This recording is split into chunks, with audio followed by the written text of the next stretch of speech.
जय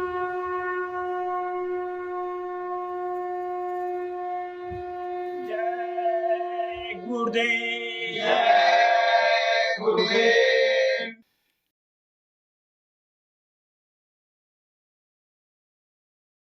जय गुरुदेव। जय गुरुदेव। गुरु मैं कौन उपाय करूं, गुरु मैं कौन उपाय करूं, स्वामी मैं कौन उपाय करूं, स्वामी मैं कौन उपाय करूं, जेहि विधि मन का संशय छूटे, जेहि विधि मन का संशय छूटे, भवनिधि पार करूं, भवनिधि पार करूं, गुरु मैं कौन उपाय करूं, गुरु मैं कौन उपाय करूं, काम क्रोध ने घेर लिया है, काम क्रोध ने घेर लिया है, मोह माया में जरूं, मोह माया में जरूं, गुरु मैं कौन उपाय करूं, गुरु मैं कौन उपाय करूं, एक नजर में बंधन छूटे, एक नजर में बंधन छूटे, उसकी आस करूं, उसकी आस करूं, गुरु मैं कौन उपाय करूं, गुरु मैं कौन उपाय करूं, पापी मनवा कहा नहीं मानत, पापी मनवा कहा नहीं मानत, कैसे ध्यान धरूं, कैसे ध्यान धरूं, गुरु मैं कौन उपाय करूं, गुरु मैं कौन उपाय करूं, निश दिन भटकत सरप की नाही, निश दिन भटकत सरप की नाही, मौत से बहुत डरूं, मौत से बहुत डरूं, गुरु मैं कौन उपाय करूं, गुरु मैं कौन उपाय करूं, तुम बिन मेरा और न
पर वो किसमें दिखाई पड़ते थे? ज्योति स्वरूप में दिखाई पड़ते थे। ज्योति नारायण जिनको कहा गया है, जिनका रूप ही ज्योति स्वरूप है, जिनकी ये दुनिया है, जिन्होंने ये संसार बनाया है, ये पेड़ पौधे मनुष्य के लिए बनाए, ये जो जानवर हैं, ये कीड़े मकोड़े, ये सब मनुष्य के उपयोग, मनुष्य के फायदे के लिए ही बनाए गए हैं। तो आपको समझने की जरूरत है प्रेमियों, तो उनका दर्शन हो जाता था, उनसे बराबर जीव प्रार्थना करता रहता था, बराबर विनती करता रहता था। अब ये है कि बराबर आप ये समझो कि दर्शन नहीं होता था, झलक मिलती थी, बराबर नहीं मिलती, कभी मिलती कभी नहीं मिलती, कभी ज्यादा मिलती कभी कम मिलती, लेकिन मिलती रहती थी। तो यह जानकारी रहती थी कि यह प्रभु हैं। क्यों? क्योंकि जीवात्माएं वही मांग करके लाए थे, तो उन्हीं के थ्रू जो है, उन्हीं के पावर से ये जो हैं शिव जी, जिनके हाथ में ये जीवात्मा है, इसको खुराक मिलता था। किसके? इन्हीं तीन देवों के जरिए, कि जिनका काम यानी ये दे दिया गया सृष्टि की रचना का और पालन करने का, संहार करने का, यही तीन देवताओं के माध्यम से माँ के पेट में परवरिश होती है। तो परवरिश हो रही थी उस समय पर, तो झलक उनकी मिल जाती थी। और इसीलिए देखो बच्चा पैदा होने के बाद रोता है। क्यों रोता है? क्योंकि ये गर्म हवा, ठंड हवा जब नंगे बदन में लगती है तो बिच्छू के डंक मारने इतना दर्द होता है, बहुत तकलीफ होती है उस समय पर। और जब यहाँ पहुँचता है तो ऊपर का जो दृश्य देखता रहता है, वो आवाज जो आती रहती है, वो चीज यहाँ मिलती नहीं, रोता। तो माताएं क्या करती हैं? माताएं दीपक दिखाती हैं, थाली बजाती हैं कि बच्चा चुप हो जाए, तो सुनता है और दीपक को देखता भी है, लेकिन वो चीज कहाँ, वो प्रकाश, वो रोशनी कहाँ है? जैसे कोई हाइड्रोजन जला दो, आप ट्यूबलाइट जला दो, तेज रोशनी कर दो और उसमें दीपक जलाओ, तो उसके सामने क्या पता चलेगा कि दीपक जल रहा है? दीपक की रोशनी कहाँ ज्यादा दिखाई पड़ेगी, इसलिए फिर रोने लग जाता है। तो ज्योति स्वरूप का दर्शन करता रहता था, आता रहता था, झलक मिलती रहती थी, तो बराबर सुमिरन उन्हीं का करता रहता था। देखो कहते हैं भाई बार बार मिलते रहो, उन्हीं से काम होना है। दरख्वास्त लगा दो, उन्हीं के पास चले जाओ, दरबार में हाजिरी लगाते रहो, जैसे कोई देने वाला है किसी को कोई चीज, तो उसके यहाँ जाते हैं राजा लोगों के यहाँ। देखो मोटी बात समझो, जो दरवाजे पर भीख मिलती है, यानी भिख मंगों को उसी दरवाजे पर ज्यादा जाते हैं। गाय है और उससे लोग गाय को रोटी खिलाते हैं, माता मानते हैं। कुछ ऐसे भी बेधर्मी हैं, ऐसे भी अज्ञानी हैं कि जो मार के खा जाते हैं। जिसका दूध पीते, जिसको माता कहते, उसी को मार करके खा जाते हैं। कारण क्या है? वही मांस खाने का असर है। बुद्धि इसीलिए भ्रष्ट उनकी हो गई है, तो मार के खा जाते हैं। लेकिन जो माता कहते हैं, रोटी खिलाते हैं, तो जो गाय, जो बछड़ा रोटी पाता है दरवाजे पर, उसी दरवाजे पर रात को पहुंच जाता है। कुत्ता को रोटी मिल जाती है तो कुत्ता उसी दरवाजे पर जाता है। तो जहाँ से मिलने का होता है उसी को बराबर याद करता रहता है, जो कि जल्दी बनाओ, जल्दी तैयार करो। तो ये जो सुमिरन है और ये जो ध्यान की प्रक्रिया है, ये प्रार्थना है, माँ के पेट से ही ये बना है, संस्कार वहीं से पड़ा है। तो उस समय पर जब सृष्टि की रचना हुई, मनुष्य की उत्पत्ति हुई, बाहर जब निकला मनुष्य, तो समझो कि प्रकृति से फैली हुई चीजों से जो दूध बना माँ के पेट में, उसको पिया। लेकिन दूध भी देखो बच्चियों का, इनका धीरे धीरे खत्म होता चला जाता है। बच्चा बड़ा जब हो जाता है, जब आप ये समझो प्रेमियों, उसका पेट बड़ा होता है, भूख बढ़ती है, ज्यादा जरूरत पड़ती है खाने की चीजों की। इसलिए जब खाने की चीजों की ज्यादा जरूरत पड़ी, दूध से पेट नहीं भरना बड़ा, तब क्या किया उसने? वो जो है फल फूल जड़ी बूटियों को खोज खोज करके खाने लग गया।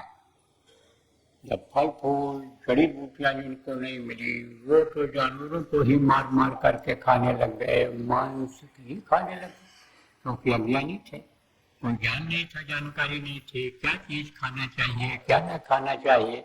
अब जब उनकी संख्या बढ़ने लग गई तो कर्मों का जब विधान बना, कर्मों का जब नियम बना, और उसको जो ध्यान जिनका ये था कि हमको बाहर निकल करके ध्यान लगाना है, हमको प्रभु से मिलना है, तो असर से, प्रकृति के असर से बाहर निकलने के बाद भी आ भी रही उनको वो बात, तो बराबर वो ध्यान लगाते रहे। जड़ी बूटी से,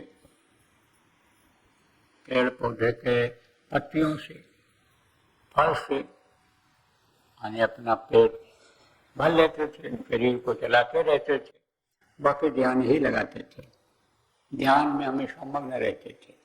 तो जो लोग ध्यान लगा रहे थे, जब विधान बना तब उनको ध्यान में ही आवाज सुनाई पड़ गई। कौन सी आवाज? जिसको वेद वाणी कहते हैं, जो इसको अनहद कहते हैं, आकाशवाणी जिसको कहा गया है, वो उनको सुनाई पड़ा, क्योंकि ब्रह्मा को ये चीज सुनाई पड़ी थी कि ये नियम बना दिया गया है मनुष्यों के लिए, ये अच्छा कर्म है ये बुरा कर्म है, तो बुरा करेंगे तो उनको बुरी सजा मिलेगी, और अच्छा करेंगे तो उनको उस तरह से स्थान मिलेगा, स्वर्ग वैकुंठ मिलेगा।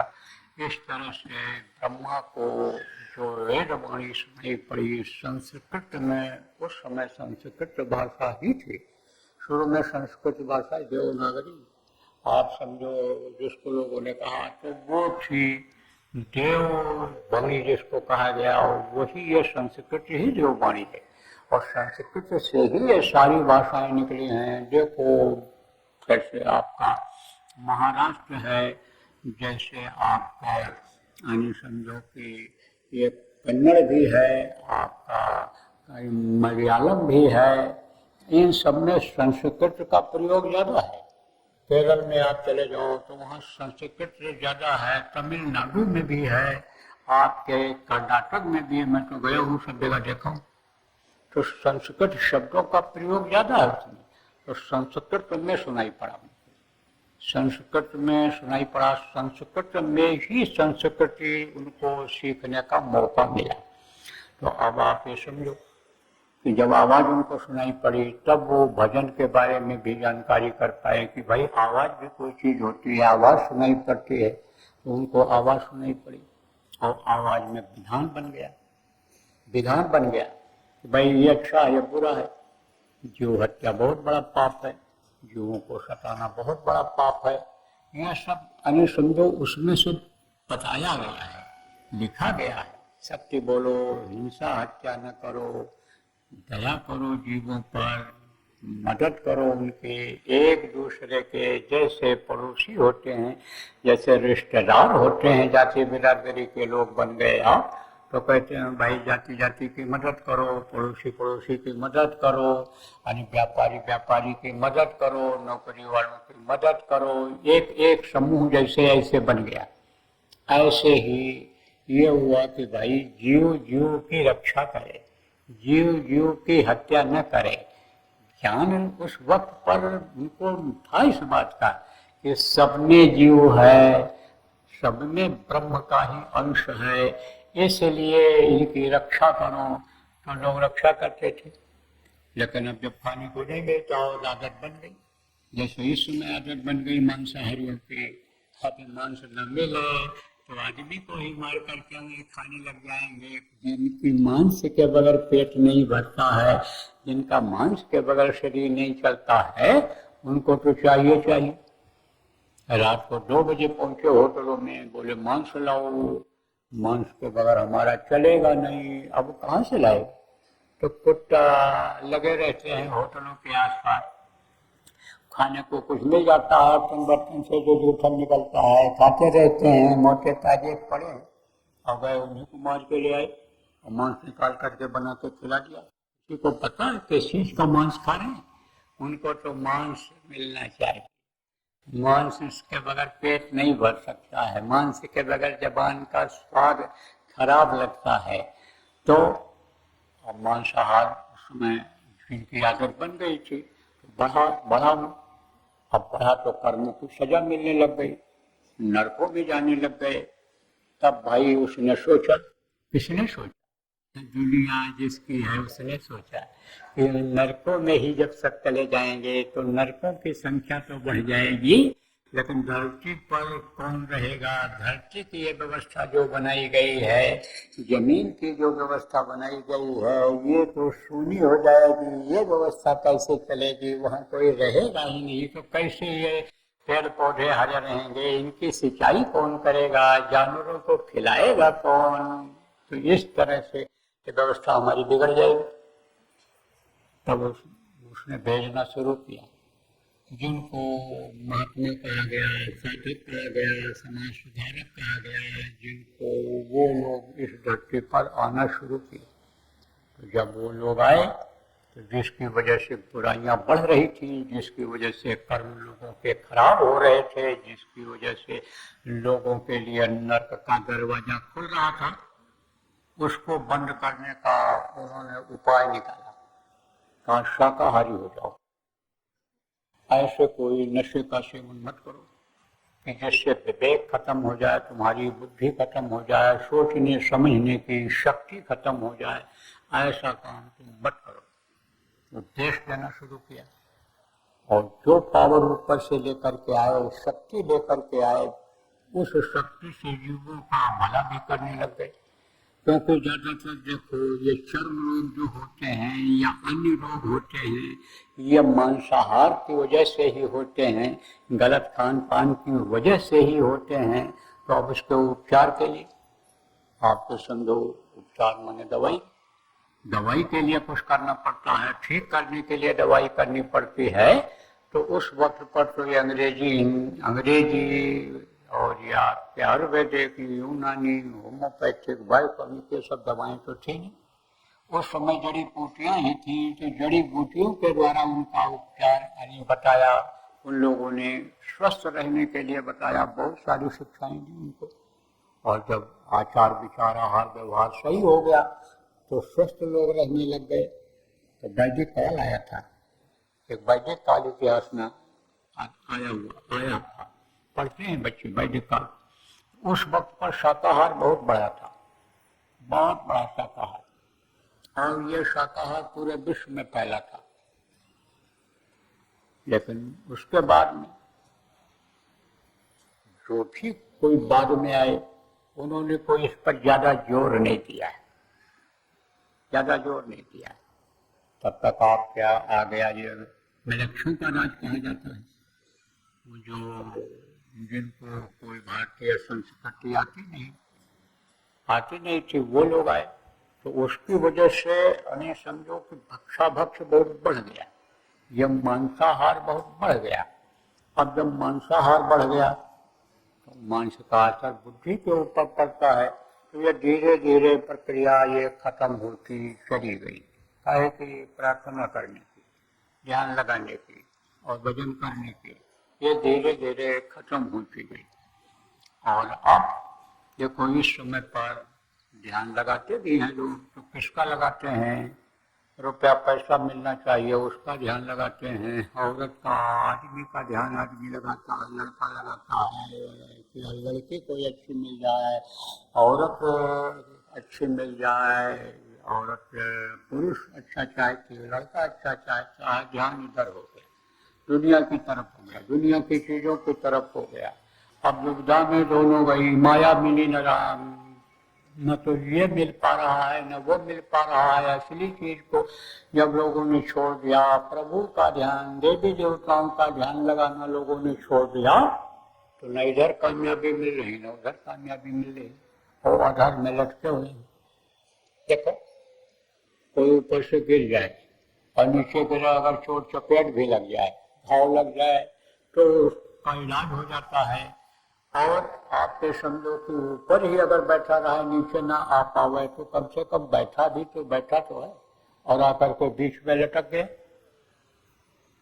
ऊपर से जैसे 3 मंजिला मकान है, 4 मंजिला मकान है, कोई छोटा पेड़ है वहां लगा हुआ है, ऊपर से गिर जाओ, पेड़ पर टक जाए है तो चोट तो लगेगी चोट। अब चोट लगेगी तो दर्द करेगा, न उतर पा रहा है न ऊपर जा पा रहा है तो अटक गया। ऐसे अधर में अटके हुए हैं लोग, न इधर कह रहे न उधर कह रहे, मालूम ही नहीं हो पाता है सुख शांति कैसे मिलती है। और ये देखो मुख्य कारण इसका यही है कि ये चीजें बढ़ती चली जा रही हैं, मांसाहार शराब ये बढ़ता चला जा रहा है। जो जिम्मेदार लोग हैं वो लोग भी ध्यान नहीं देते हैं, वो लोग भी इस नशे में और इस आदत में फंसे हुए हैं कि जिनको छुड़वाना चाहिए। वहां पे देखो देश को चलाने वाले कौन? देश को चलाने वाले होते हैं पीएम, सीएम और डीएम। पीएम माने प्रधानमंत्री, प्राइम मिनिस्टर, सीएम माने चीफ मिनिस्टर और डीएम माने डिस्ट्रिक्ट मजिस्ट्रेट, जिला अध्यक्ष, जिला अधिकारी जिसको कहते हो, यही देश को चलाते हैं। और समाज को कौन चलाते हैं? समाज को यही ऋषि मुनि महात्मा यही चलाते हैं, संत चलाते हैं। ये लोगों को गाइड करते हैं, ये लोगों को रास्ता दिखाते हैं, बताते हैं कि भाई इस तरह से चलो। वो ही सबको उनको भी बताते, उनको सिखाते हैं। लेकिन अब न उस तरह के सीखने वाले रह जा रहे हैं, उन्हें सिखाने वाले मिल रहे हैं। इसीलिए देखो व्यवस्था ये सब अस्त व्यस्त हो रही है। बल्कि देखो विदेशों में शाकाहार बढ़ रहा है, विजन उनको कहते हैं। और वहाँ के लोग हमने देखा वादा के पक्के होते हैं, संकल्प जो बना लेते हैं उसको नहीं तोड़ते हैं। करना होगा यश कर देंगे तो यश हो जाएगा, नो अगर बोल दिया, जल्दी नहीं कोई चीज समझ में आई तो जल्दी उस बात को नहीं मानते हैं, लेकिन यश नो तुरंत बोल देते हैं। और भारत देश का आदमी सुन लेता है, करता नहीं है, हाँ भी कर देता है और फिर उसके बाद भी उसका मन डोल जाता है। तो ये सबसे बड़ी कमी रही है। किसमें कमी रही? ध्यान लगाने में, भजन करने में। आप समझो जब असली चीज छूट जाती है तो असली चीज से आदमी अलग हो जाता है। धर्मपरायण देश तो कहा जाता है भारत देश, लेकिन भारत से धर्म खत्म होता चला जा रहा है। कौन सा धर्म? मानव धर्म। मानव धर्म समझ लो 2 तरह का है। एक तो रोटी खिलाना, पानी पिलाना, दुखी का दुख दूर करना, इसको मानव धर्म माना जाता है। लेकिन इस धर्म से बड़ा धर्म है, वो धर्म है जीवात्मा को मुक्ति दिलाना, मोक्ष दिलाना। यह सबसे बड़ा धर्म है। और इसी वजह से यह मनुष्य शरीर उसने दिया है। एक बार मौका मिला है, बहुत मांगने के बाद, बड़ी प्रार्थना के बाद, 8 जन्म जब भटका खाया तब यह नल तंदूर पाया। करोड़ों जन्मों में भटकने के बाद फिर एक बार मौका मिला है, तो मौका दे दिया और सब कुछ बता दिया, दे दिया। किसने दे दिया? अरे कोई जेब में रख दिया कि लिख कर कागज रख दिया, कि कोई गले में बांध दिया, कि हाथ में बांध दिया, लिख करके मुट्ठी में दे दिया। इसलिए देखो बच्चा पैदा होता है तो मुट्ठी बांध करके पैदा होता है, तो मुट्ठी में ही बता दिया 4 पदार्थ कर्तव्यता के। 4 पदार्थ क्या है? अर्थ, धर्म, काम और मोक्ष। यही 4 चीज है प्रमुख। तो अर्थ का मतलब क्या होता है? अर्थ समझो इस मनुष्य शरीर का। मनुष्य शरीर पाने का मतलब समझो कि विषय वासनाओं के लिए, खाने पीने, मौज मस्ती के लिए मनुष्य शरीर नहीं मिला है। इसका मतलब ये समझो। धर्म क्या है? एक धर्म ये है मनुष्य का, शरीर से काया का धर्म ये है। क्या धर्म है? कि मदद करो, जीव की रक्षा करो, जीव को भोजन करा दो, तकलीफ है उसकी तकलीफ दूर कर दो। मनुष्य जो कपड़ा पहनता है, नहीं है कपड़ा, ये बहुत सारी चीजें आप ये समझो ये धर्म में आती हैं, जिनको लोग करते हैं, बहुत से लोग करते हैं। लेकिन इसका फल किसको मिलता है? जिससे करते हैं। किससे करते हैं? हाथ से देते हैं तो उसका फल शरीर को मिलता है। शरीर में ही हाथ है, मोह भी शरीर में है। बताते हैं लोगों को, नहीं खिला पाते हैं तो भाई वहाँ पर रोटी मिलती है, चले जाओ लंगर वहाँ चल रहा है, फ्री खिलाते हैं, फ्री मिल जाएगा। तो समझो वो भी एक सेवा हो जाती है। तो ये सेवा तो लोग करते हैं, ये धर्म तो लोग करते हैं, लेकिन उसका फल किसको मिलता है? जिससे करते हैं उसको मिलता है। मुंह से कहेंगे शरीर स्वस्थ रहेगा, हाथ से करेंगे शरीर के ऊपर अच्छा रहेगा, पैर से करेंगे, बांटेंगे, खिलाएंगे, ले जाएंगे, रास्ता बता देंगे, अंधे को बूढ़े को कंधा पकड़ करके और खराब रास्ता पार करा देंगे, सड़क पार करा देंगे। तो ये सब का फल किसको मिलेगा? शरीर को मिलेगा। धन खर्च करेंगे तो इसका फल किसको मिलेगा? इसका फल धन में परकट में मिलेगा। खर्च करने पर मिलता है, खर्च करने पर लक्ष्मी बढ़ती है, लेकिन समझो कि जीवात्मा को इससे कोई फल नहीं मिलने वाला, इसका फल नहीं मिलने वाला है। तो जो ये दया धर्म बताया गया, जीवों पर दया बताया गया, लोगों पर बताया गया, जिसमें जीव है वही दया समझो कि अपने जीव पर करना है, कि इसको मुक्ति मोक्ष दिला दिया है।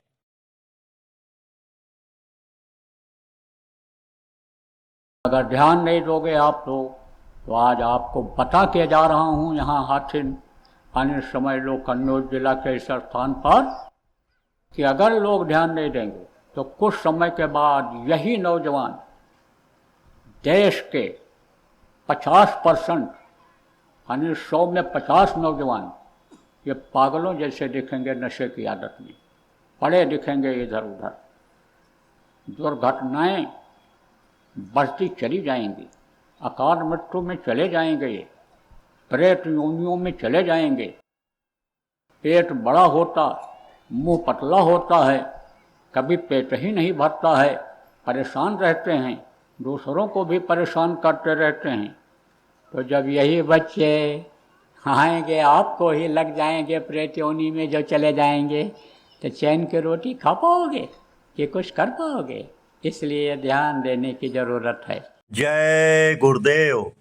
सरकारी व गैर सरकारी अनुदान के लिए बिना सत्संगियों के सहयोग द्वारा जनहित के कार्यों में लगी हुई बाबा जय गुरुदेव धर्म विकास संस्था का मुख्यालय पिंगलेश्वर रेलवे स्टेशन के सामने मक्सी रोड, उज्जैन, मध्य प्रदेश में है।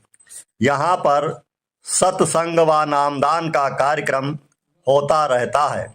अतः आप श्रोताओं से अनुरोध है कि बाबा उमाकांत जी महाराज के आश्रम उज्जैन एक बार परिवार सहित जरूर पधारिएगा। आपके सुझाव के लिए व्हाट्सएप नंबर 9575600700। जय गुरुदेव।